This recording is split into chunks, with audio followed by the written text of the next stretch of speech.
Hello everyone, my name is Tamal Barman.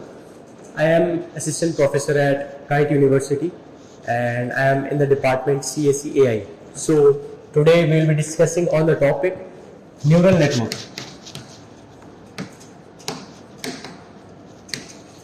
Hope everyone is familiar with the term neuron, the neuron that we have studied in our school days. I might be wrong. Maybe I think this is the picture of a neuron. So these are the dendrites. This is the nucleus, and this is the end nerves that are being passed to the brain.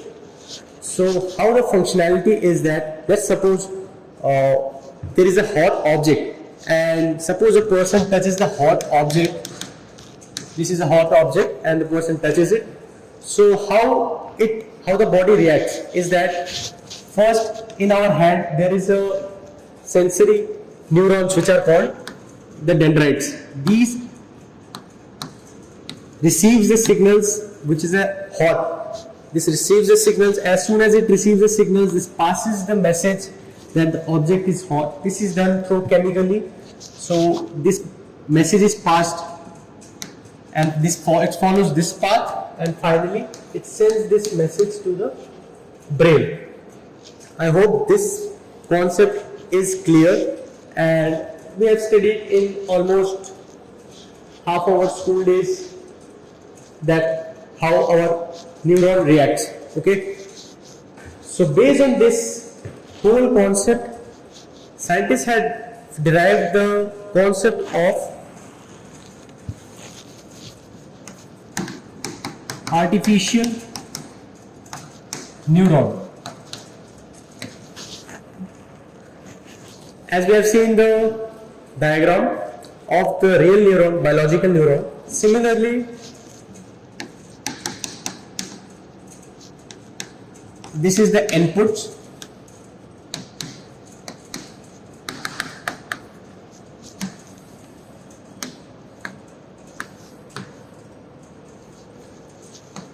We are given some weights. Let's suppose let it be x1, x2, x3 and x4. What are these? I will be discussing later on. Let's complete the figure first. This is the input. This is the input x1, x2, x3 and x4. These are the weights. This is where the summation of all these weights is done along with bias. So this bias is also added here as a constant value, and here an activation function is added, further giving us a end result. Let's take it as y. So based on this we can understand that how the neuron is working in a machine. It takes the inputs. These are the inputs. I'll write it here. Inputs is represented as x. Weights is being represented as w.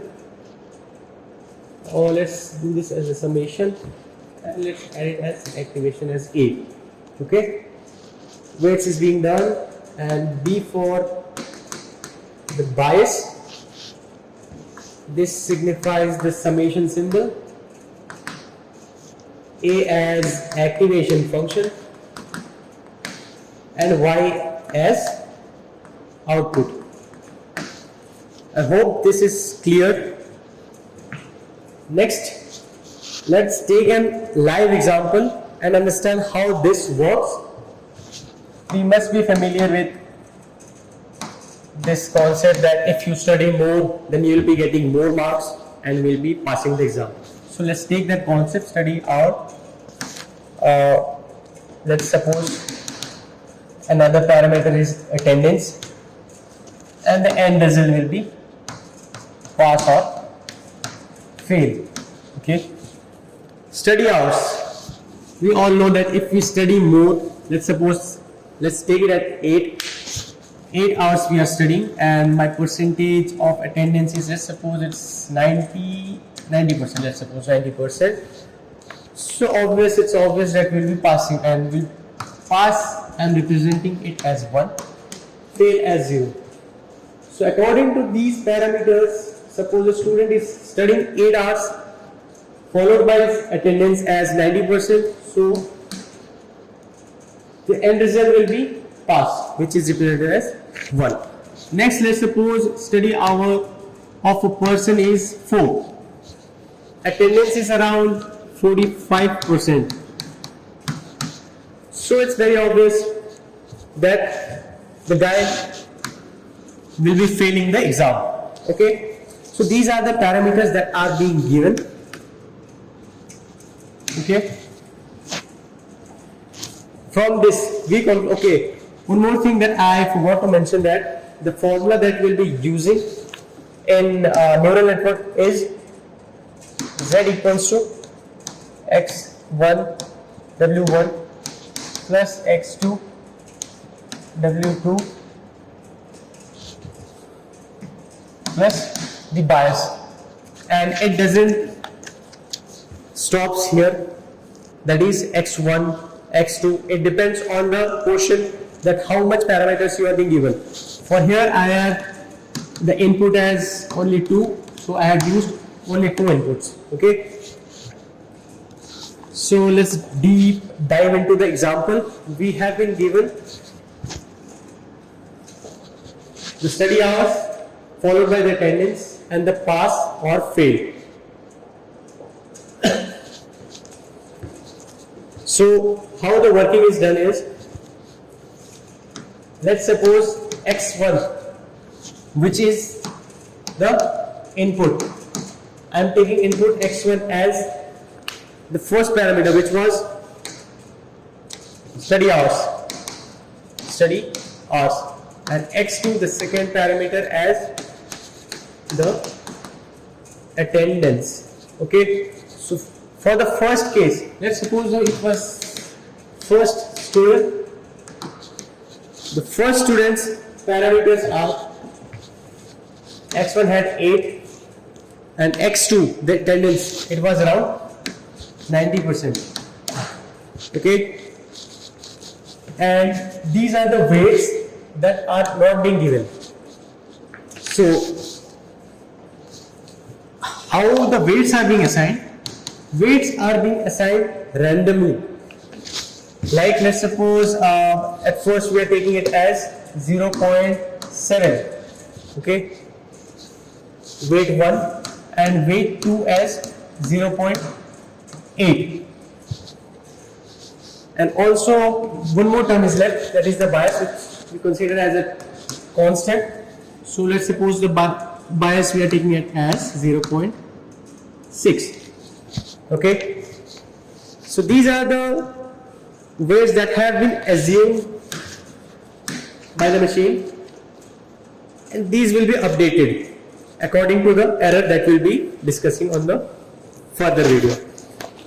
So this is the weights with weight 1, weight 2 and the bias. So how the working is done, let's apply it in the formula.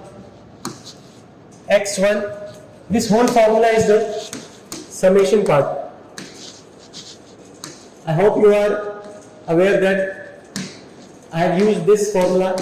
These are the inputs, weights are being given, and I have used this in my previous slides. Okay, so this is the summation part, this is the activation function. So this summation part denotes this formula.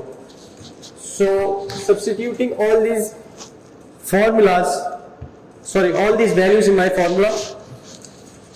So first one is x1. x1 is considered as 8 into the w1. w1 is 0.7 plus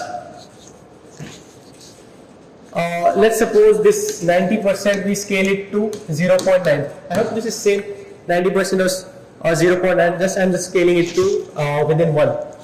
So yeah, this is the first input x1. The next input is 0.9 0.9 into the weight 2, this is x2, this is w1, 0.9 followed by 0.8. The first two terms are being done. Next is the bias that we need to add, that is 0.6. Okay, so let's do the multiplication. 8 7s are 56, 5.6 plus 9 8s are 72, 7.2 plus 0.6. So let's add it. 6 7 8 8 is 15 40 or 7 12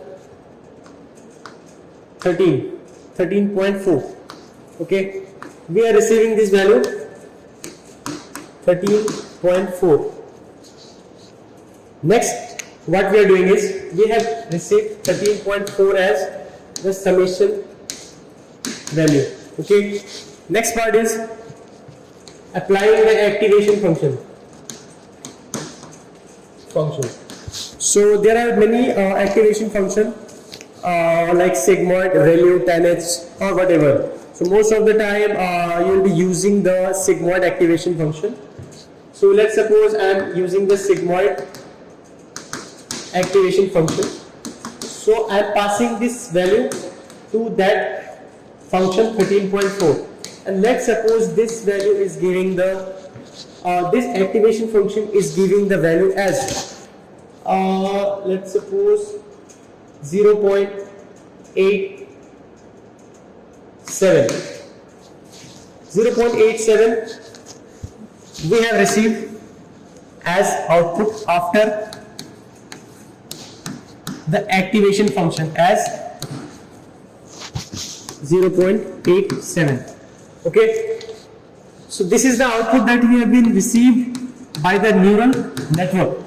And what's the original output? As we have discussed in my previous slides, that the passing percentage or the number is 1. Means if the person studies for 8 hours, have an attendance of 90%, gets a value 1, means the person is passed. So the value that we have received is 0.87, that is almost near to 1. So we can consider it as let's assume that we need to calculate the error. What error has been observed by the neural network?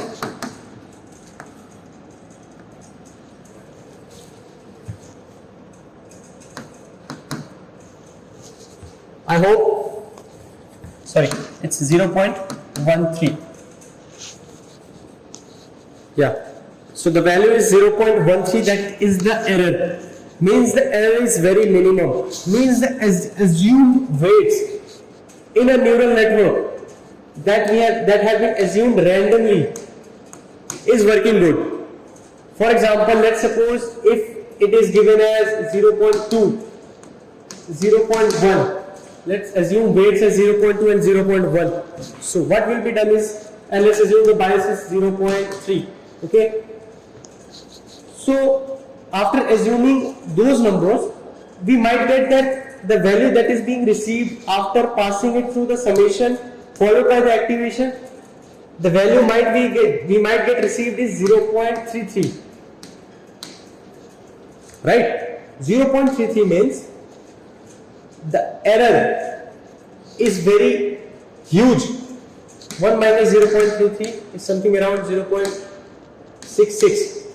Sorry, 7, 1.00, 0.33, 7, 3, 4, 5, 6, 7, 8, 9, 10, 67, 0.67, yeah. The 0.67 as error, which is a very huge error.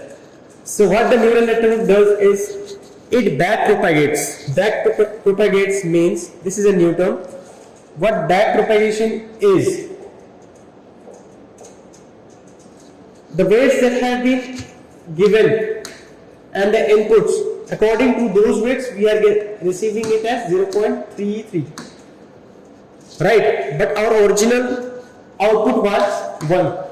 So we need to make it close to 1. So what it does is, it back propagates, updates these weights so that the value after passing through these activation function passing through the summation function followed by the activation function and receiving the output which should be closest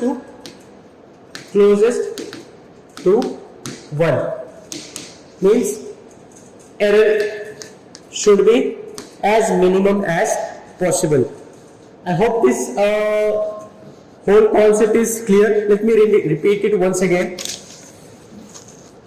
Inputs are being given, x1, x2, x3 followed by number of inputs, and then the weights are being given. Weights are being assigned randomly from the computer or the machine, okay? Then there is a summation function followed by your activation function. Also bias is added, and then whatever the value that is thrown out from the activation function, that is being calculated, and whatever the number that is being compared with the original output that we have, and then the error is detected. According to the error, we back propagate, weights and biases is being updated so that the error value minimizes. So I hope this concept is very clear to all of you about the neurons that we have studied just now. Yeah, so that's all for today. Thank you.